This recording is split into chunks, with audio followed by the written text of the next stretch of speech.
We've been studying Jacob's life, and it's been a journey. If you've been here the last 3 weeks, you know it's been a journey. From the moment we study the birth of Jacob and his twin brother Esau, it has been crazy.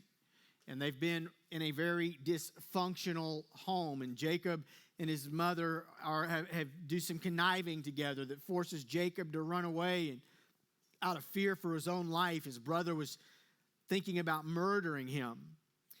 And last week in chapter 32, Jacob has this meeting with God where his life is changed and he finally quits running from God. He quits playing games.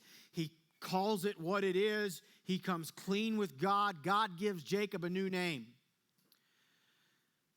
16 chapters later, we pick up today with the words after this. And I want to fill in a little bit of after this, of what happened since chapter 32. If you remember last week, Jacob has this meeting with God the day before he's going to face his brother. It's been 20 years since they faced each other. And last he knew, Esau wanted to kill him. It's interesting that in chapter 33, the first thing Jacob does, he splits up all of his families. The first thing he does is he takes the servants that are part of his community, and he has them and their wives and their children go first. So that if Esau was to do something crazy and wicked, it would hurt them first.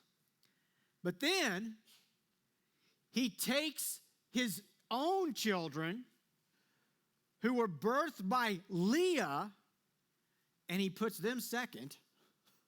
And then he keeps his favorite son Joseph and his mom back third and keeps this division among them. What was he thinking? Why not just keep everybody together?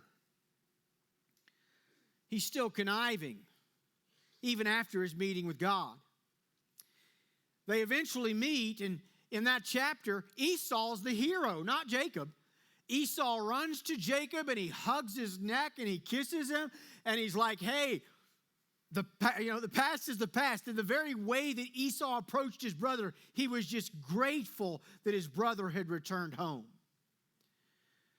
Jacob ends up settling in a land called Shechem. He should have never stopped in Shechem. He should have continued on to Bethel where he originally met with God.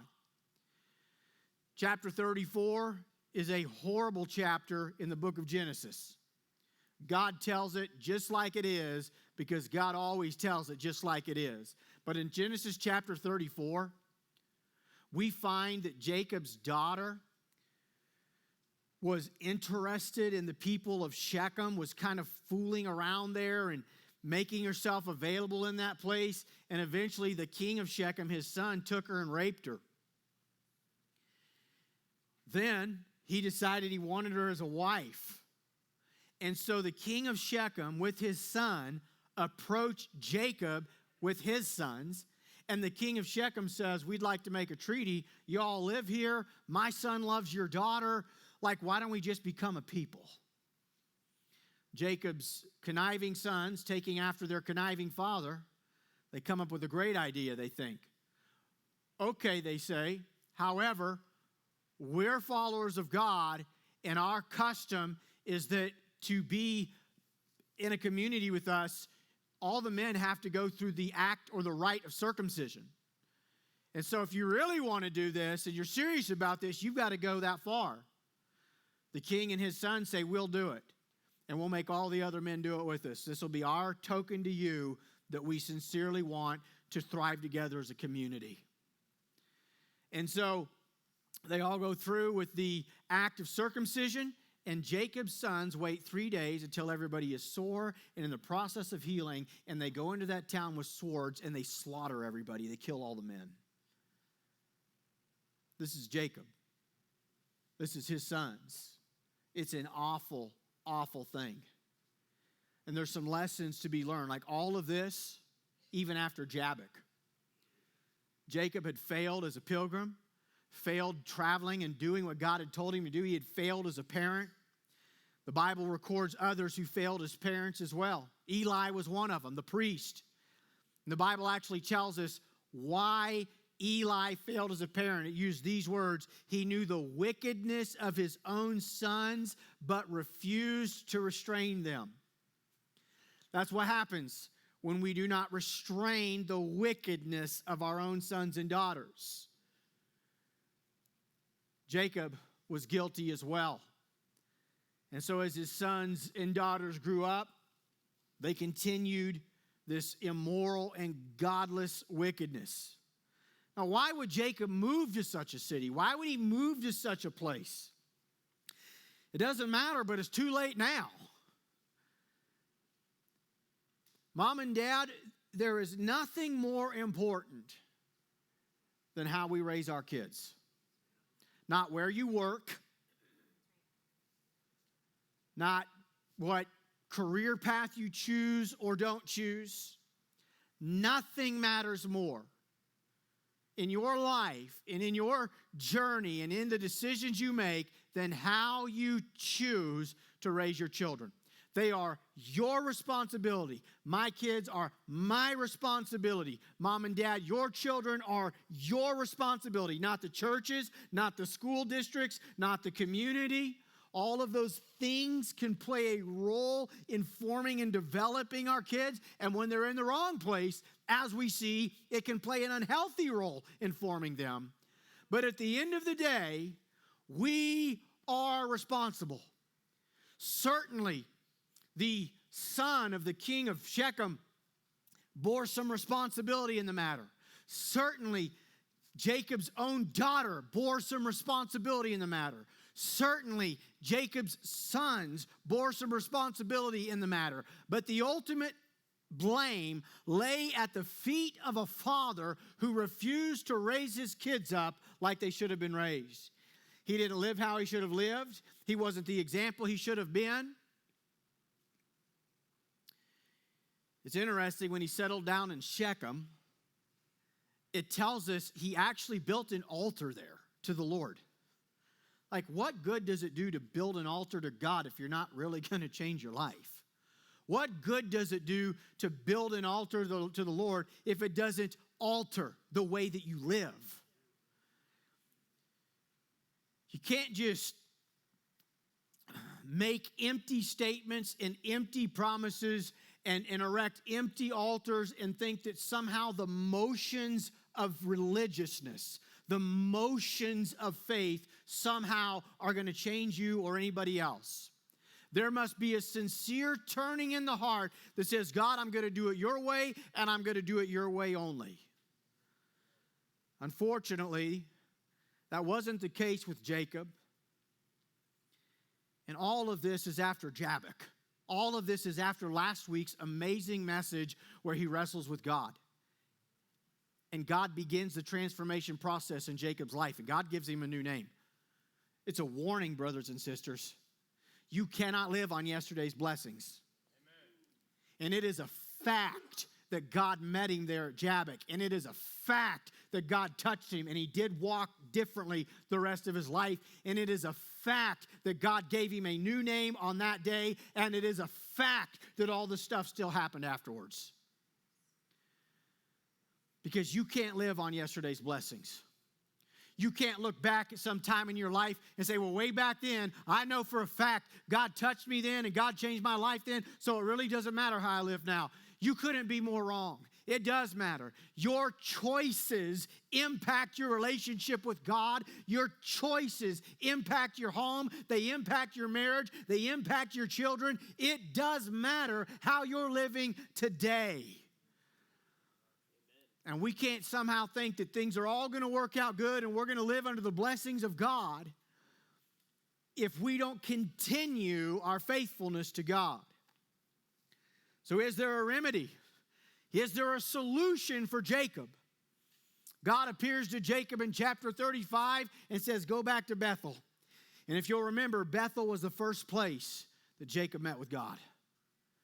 God says, get back, son, to where it all started.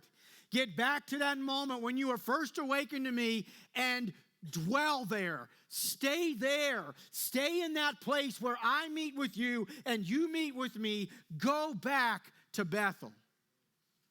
Mom and Dad, we better make up our minds that we're not going to move to the left or the right.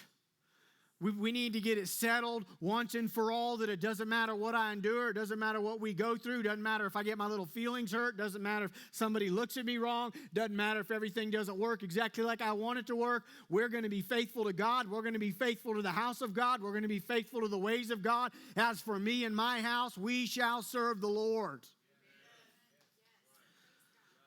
On the way back to Bethel, Jacob loses his wife Rachel during the birth of their second son Benjamin. And then in chapter 37, the narrative changes in the book of Genesis. And it sort of moves from Jacob to Jacob's sons. Specifically, Joseph. And I want to read to you 2 verses that kind of sum up what the next 10 chapters are all about.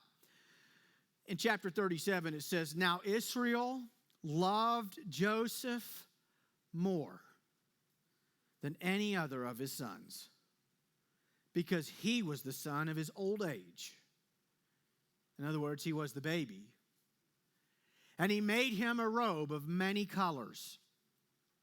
But when his brothers saw that their father loved him more than all his brothers, they hated him and could not speak peaceably to him."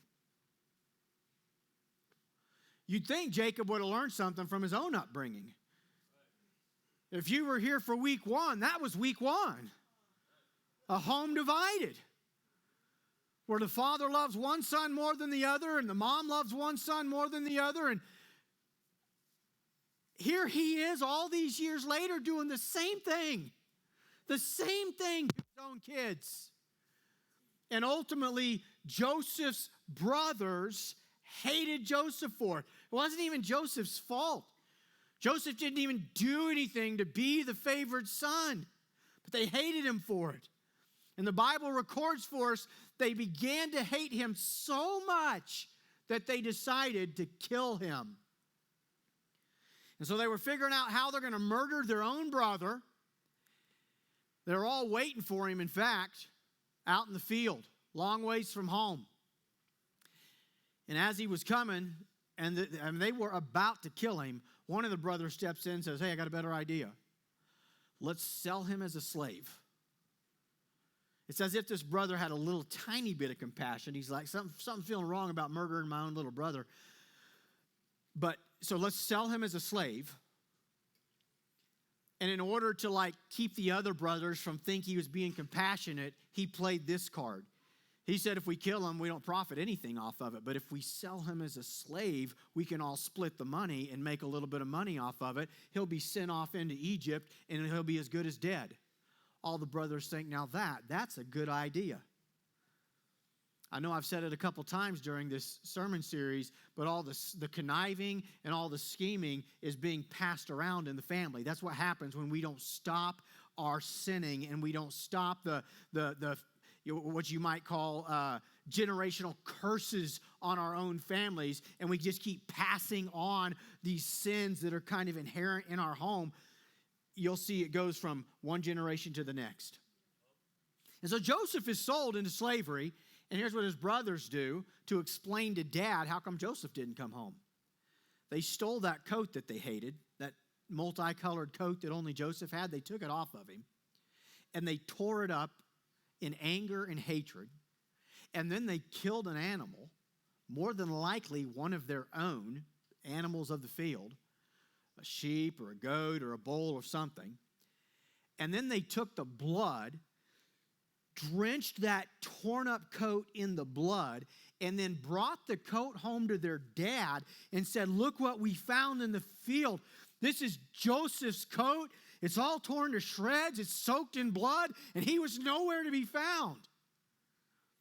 And they convinced their dad that a wild beast of some sort had killed Joseph and either eaten him or dragged him off, and the only thing they found in the field was his coat.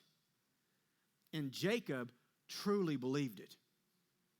He was torn up. He goes nearly 13 years truly believing that his son is dead. During that 13 years, Joseph is elevated in the kingdom of Egypt eventually to like the second highest place in command, right underneath the Pharaoh. And in the land that Jacob and his sons lived in, they went through a famine. And they hear that there's food in Egypt, so the whole family goes to Egypt. And they ultimately find out Joseph is alive. Jacob finds out he was wrong and that his son was never killed by a wild beast. Jacob is reunited with Joseph. Joseph's brothers are terrified. They're thinking, oh no, he's second in command in the land of Egypt. We're dead. He's going to kill us. Joseph says, no, I'm not going to kill you. What you meant for evil, God meant it for good. In fact, I want you and all your families to move here so that we can provide for you. And so this is actually how the people of God ended up in Egypt in the first place. After being reunited with Joseph, now near the end of his life, in chapter 48, those words, after this, that's what that's talking about. And so Joseph brings his sons, his two young sons. They were clearly young enough to sit on the knees of their grandpa, because it says he took them off the knee. So they were young sons. But Joseph brings his young sons, his two sons, to his father Jacob, their grandfather, and says, Dad, I want you to bless these boys. And his dad says something very special. He says, God had promised me what he promised me in Bethel, that my offspring would be blessed in a certain way. He said, so I'm going to take your sons as mine. And I'm basically going to ask of God, and I'm going to declare a blessing that includes your sons into my home. Joseph says, great. And he sits the older in front of Jacob's right hand, and he sets the younger in front of Jacob's left hand. And when Jacob goes to bless them, the older being the right hand should be the superior blessing, should be the promise of the inheritance. Jacob does this. He switches his own hands on his grandsons and chooses to give the superior blessing to the younger one that did not deserve it. And Joseph says, stop, Dad, stop. Why are you doing this? And his dad says, I know, my son. I know. In other words, this is intentional. And I want to ask the question this morning, after all of Jacob's years of conniving, after the entire life that we've studied the last 3 weeks, why did Jacob cross his hands on his own grandsons? What had he learned that we need to learn this morning? I'm going to share with you 3 divine principles from the end of Jacob's life, from the crossing of Jacob's hands. We're going to look this morning at 3 divine principles that the book of Genesis is teaching us, that God is teaching us about himself. Number 1 this morning, the first thing we see quite simply is that God's ways are higher than the ways of men. God's ways are higher than the ways of men. God thinks differently than we think. God acts differently than we act. God does differently than we do. He is altogether higher. He is holy, and God does not work like we work. His ways are higher than our ways. I'm going to share with you quickly some of the things that we see in the Bible that clearly shows us God is different than we are. First of all, God chooses the unlikely. In 1 Corinthians chapter 1, it says, but God chose what is foolish in the world to shame the wise. God chose what is weak in the world to shame the strong. God chose what is low and despised in the world, even things that are not, to bring to nothing things that are, so that no human being might boast in the presence of God. God chooses the unlikely in his kingdom. It's one of the things we're seeing in this younger that keeps getting chosen, that God chooses the unlikely, that God chooses those that we would not choose, that when God is looking to bring people into his kingdom, God brings in the unlikely. And inside of God's kingdom, He uses the unlikely. He uses the weaker. He uses those that often seem more foolish in the ways of the world. That same passage in 1 Corinthians chapter 1 goes on to say that, that not many wise are called. Not many noble are called. Not many strong are called. That God chooses the weak. They're not smart. They're not wise. I want to say something. It's not that God can't or won't use a wise man or a strong man.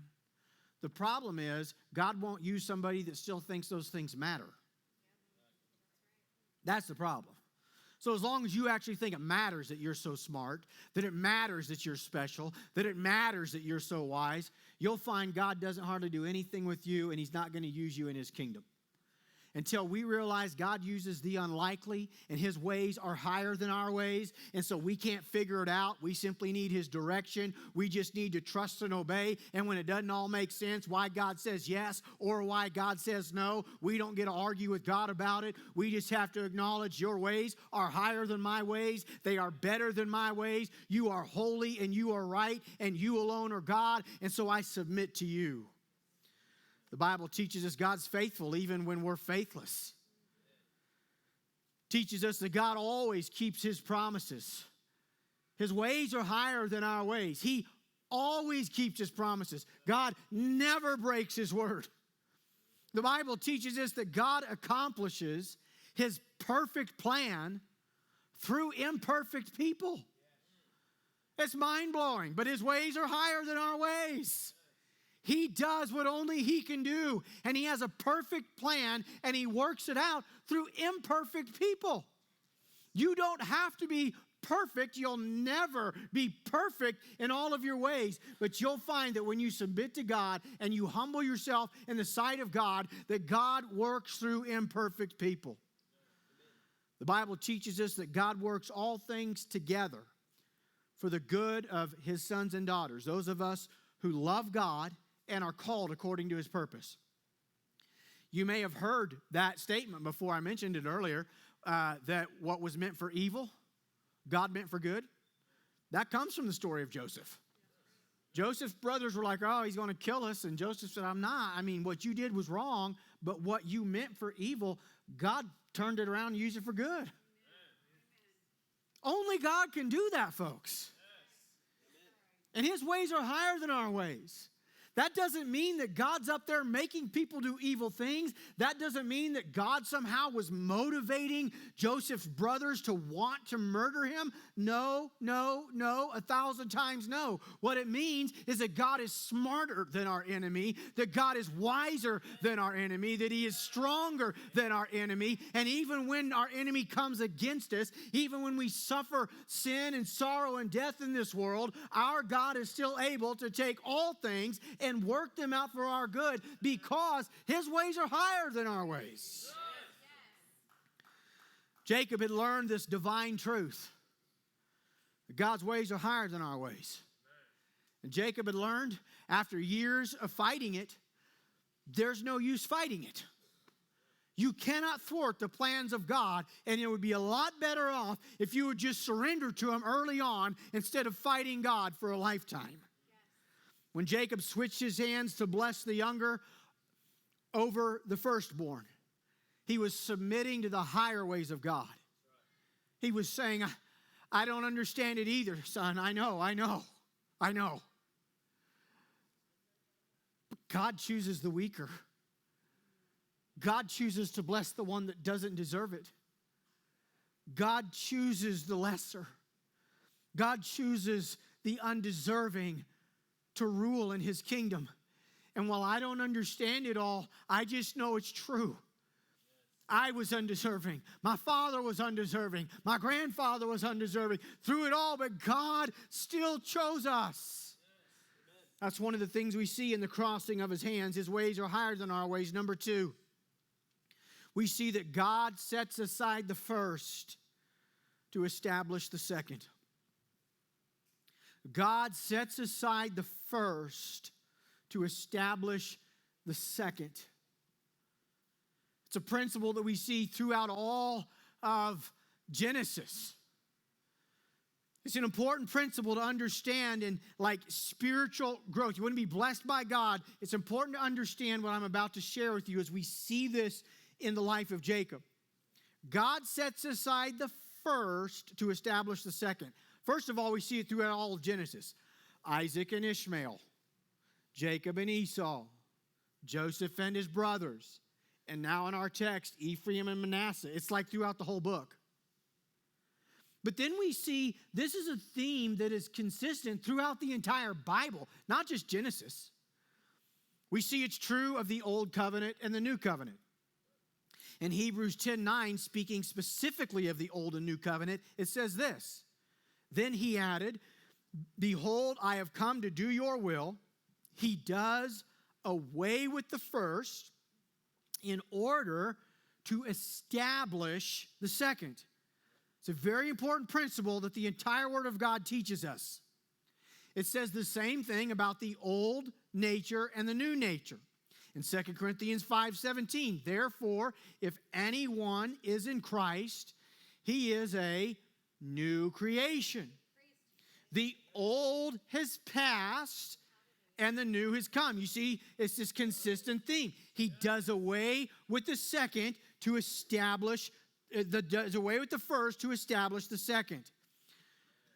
We see an even deeper concept of it with the first and second Adam.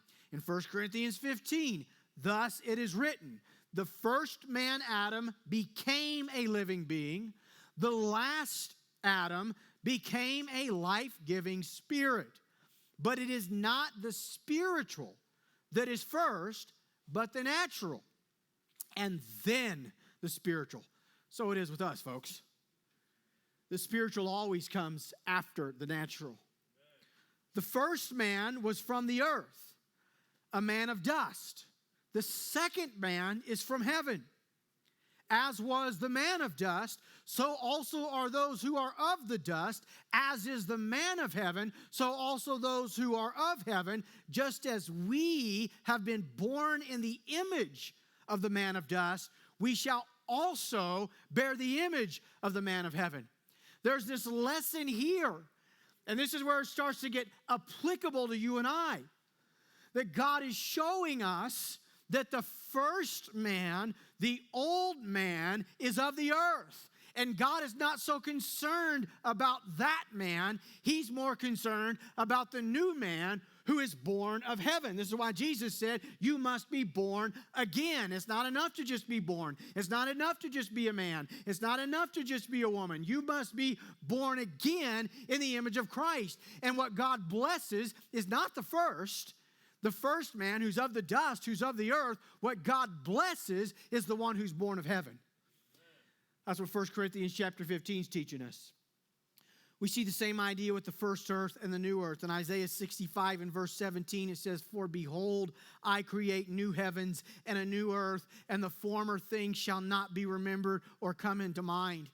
Folks, what I'm trying to tell you is the lesson is everywhere. God does away with the first in order to establish the second. God does away with the old and able to establish the new. And so it is with us. That's what God does with us. He does away with the old in order to establish the second, to establish the new. And here's what you have to see. I pray the Holy Spirit will help you see what I'm trying to tell you this morning. The only thing God is interested in establishing is the new you.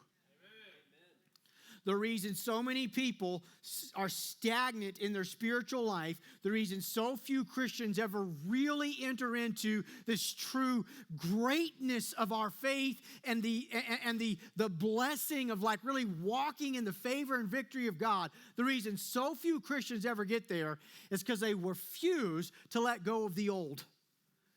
They're still holding on to old ways, old patterns, old natures, the old flesh. They're still making decisions based upon what they want, how they want, when they want it, and they want God to bless that. God says, no, you have to trust me with this.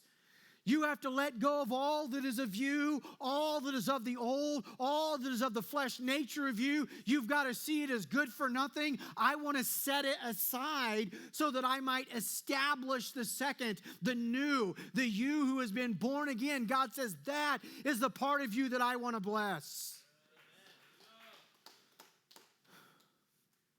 God's ways are higher than our ways. God sets aside the first to establish the second. And number three, the third thing we see in Genesis chapter 48 with Jacob's crossed hands is that God's blessing requires the cross. Jacob had learned something. A lifelong journey of faith had taught him something. All these crossed blessings were no mistake at all. This was the divine will of God. God was teaching the world something. What I'm about to tell you, I don't actually know if Jacob knew. The Bible doesn't say. But for those of us with a keen eye, we can see its truth. I believe it was the divine work of God to bring those boys in the end of this great big saga of Genesis, the history of how it all started. We're in the last couple of chapters, and God brings these two grandsons and sits them right in front of Jacob, and in order to bless them at the same time. If you've noticed, everything else that's happened so far in Genesis was like one at a time. Jacob stole the blessing from his brother Esau because Esau wasn't there. But here, there's no mistake. Here, there's no accidental blessing. Here, it is intentional and on purpose. And there are two boys, two grandsons right out in front of him, and here is what he does. He takes his hands and he crosses them. And while he doesn't see it from there and we don't see it from there, if you look at this view from heaven's picture, what you see is the cross. And it's like the first time in the book of Genesis we physically see the cross. And we begin to understand something that God's teaching us, that the cross would be necessary in order for him to bless you and I. That God was showing us there would come a day when there would actually be the crossing of his hands on his son, his only begotten son, the one who deserved the blessing, so that you and I, who did not deserve the blessing, you and I were who over here to the left, we were undeserving and we were guilty before God, and we had no excuses for what we had done and where we were at. And then over here is God's perfect, sinless son. And God says, I'm going to cross my hands. And I'm going to give the blessing that my son deserves to those who don't deserve it. And I'm going to give the curse and death and the penalty of death and the shedding of blood that must be paid. I'm going to take it and I'm going to pull that off of you and I'm going to place it on my son.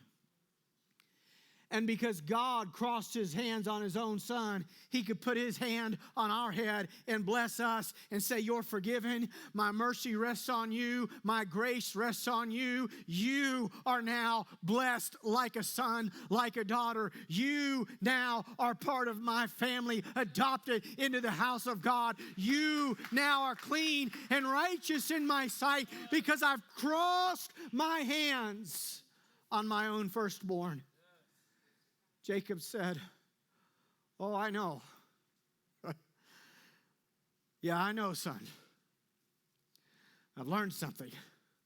God blesses those who don't deserve it at the expense of the one who did.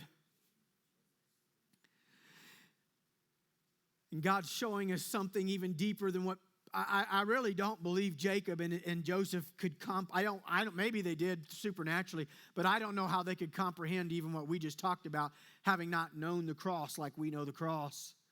But Jacob knew God was behind it. He knew the lesson that God was teaching us. But for some reason that don't make sense to us, because his ways are higher than our ways, God blesses those who don't deserve it. God saves those who probably shouldn't be saved, all of us, huh? And he does so at the expense of the cross. I want to close this morning with two major truths, just briefly, two major truths that we're learning here in Genesis. Number one, it takes time for God to do a work in most of our lives, and it's a lifelong process. Abraham was like nearly 120 years old when he finally had the faith to lay up Isaac in the hands of God. Isaac was like 130 years old when he truly gave the blessing to Jacob. Jacob was almost 145 years old at this stage in his life when he got to the place where he understood it's about the cross. God blesses the weaker. These men, for years and years and years, ran from it. And so understand this journey that we're in, folks, it is a journey. It is a lifelong journey. And thank God that he just continues to pursue us and track us down. And the second thing that we see, and I really pray you see it this morning, it's the whole lesson of Jacob's life. It's the whole lesson of Abraham, Isaac, Jacob, and Joseph. It's the whole lesson of Genesis, the first book. God put it right here in the front, right here, the first thing that we read when we see it, the first thing. You will never be deserving of God's blessing. But God chooses to bless us because the wrath that we deserved was transferred to his son. And there are people that you think, well, I'm not going to come to God. I can't come to God yet. I'm too unclean. I'm too this. I'm too undeserving. You feel undeserving this morning? Well, thank God. Because that's who God chooses, is the undeserving. No matter what you've done, no matter where you've been, no matter how unworthy and undeserving you feel, because God took your curse and your penalty and your payment, and he switched the hands and he put it on his son. This morning, he can take his blessing and put it on you. If you're willing to simply be honest with God and say, God, I need it. I come honest before you. I'm undeserving, but God, I need it. I need your touch in my life. I need your change in my life.